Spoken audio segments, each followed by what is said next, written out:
Ako po ay nagagayak at ako po ay napunta dito sa pagpupulong na ito. Napakasaya kasi makikita mo nagkakaisa yung mga manggagawa.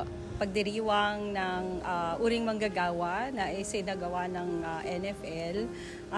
Kasabay nito yung pagdiriwang din ng kaarawan ni Gat Andres Bonifacio. So far, yung masasabi ko po sa experience ko sa Solidarity Night is masaya po, and at the same time, opportunity to para sa akin para mas matuto. Malaking kamulatan siya sa akin kasi syempre ganito pala kalawak yung samahan ng mga uring manggagawa na meron tayo. Dapat po talaga ipaglaban yung nararapat sa tao. Kaya maganda yung nagsama-sama kasi nabuo nila yung samahan nila.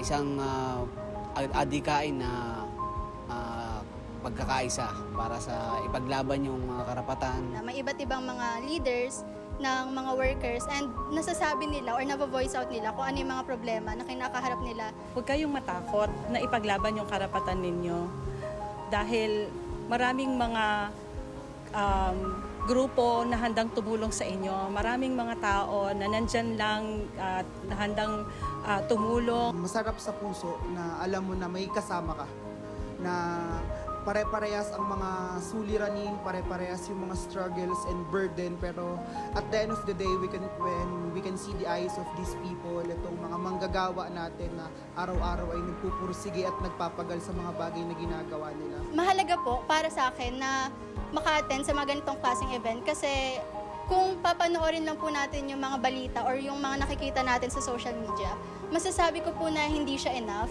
kasi hindi ganun kalalim yung perspective or yung view na binibigay nila. So, sa ganitong klaseng pagkakataon po, nakikita natin kung ano talaga yung mga problema na kinakaharap nila.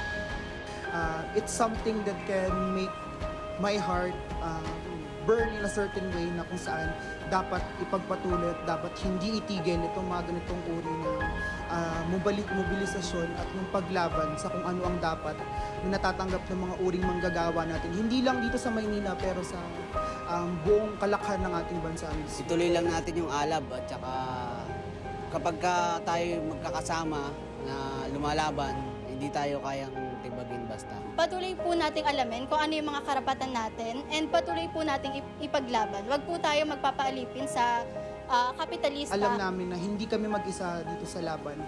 Kami po ay nakikiisa at patuloy po kaming makikibaka sa ngalan po ng uring manggagawa.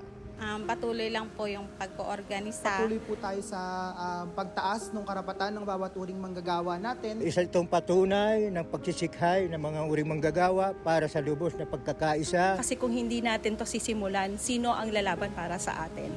Yun, mabuhay po tayong lahat at maligayang kaarawan sa ating Gat Andres Bonifacio.